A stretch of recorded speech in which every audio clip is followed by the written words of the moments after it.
Aloha! I'm Chiu Man, and you can call me Shirley, and I would love my student to call me Miss Chiu.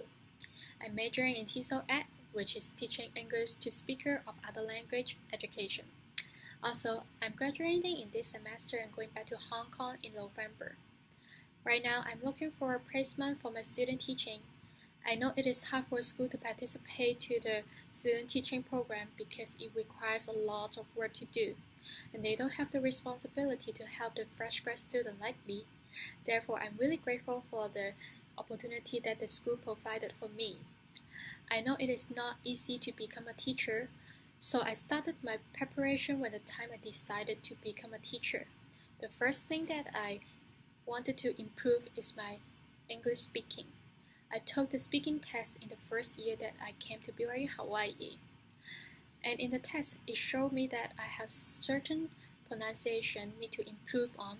So I asked my professor to teach me how to pronounce it, and he taught me how to pronounce it, where the tongue need to place, where the air come from, and also the mouth movement.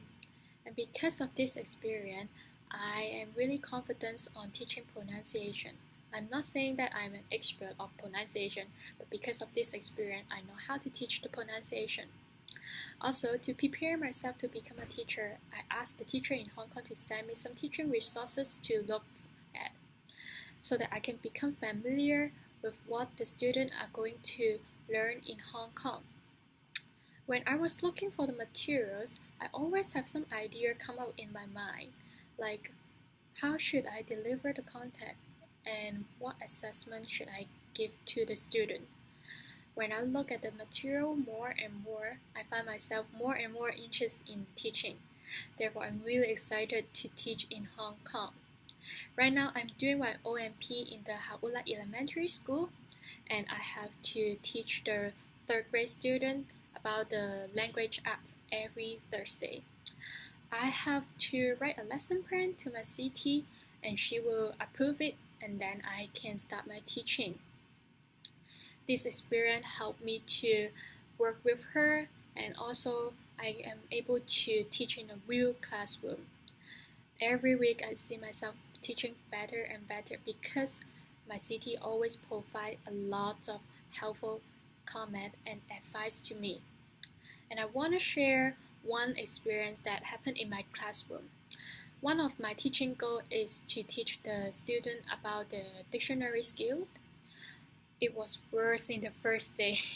They don't know how to look up a word by alphabetical order. They don't know where the guide word is, and also they don't know where to look at the different definitions. However, after a few time practice, we had a dictionary skill game in the other day.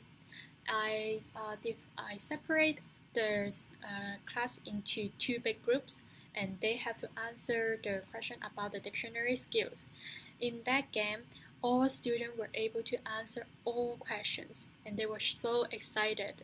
I'm really, really proud of my students. They know how to look up the word by the alphabetical order, and they know where the guide word is, and they can even simplify the meaning of the word by using their own word, and also create a sentence. This is really great for the third grade student. And I want to continue to help my students become successful on their learning. Therefore, I want to apply what I have learned in the BYU to the elementary school in Hong Kong. I learned a lot about classroom management and also the way for teaching. And I think that is something that I didn't see much in the elementary school in Hong Kong, maybe at least when I was young. When I was young, I always saw the teacher was the only one to talk, and I was the one to sit and listen for the whole time. I think the teacher talked mostly 80 to 90% of the time.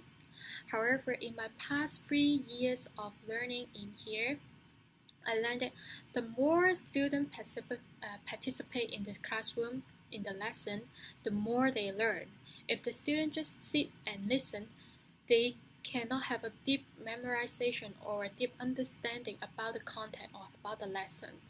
Therefore, I really want to apply this to my classroom in the future.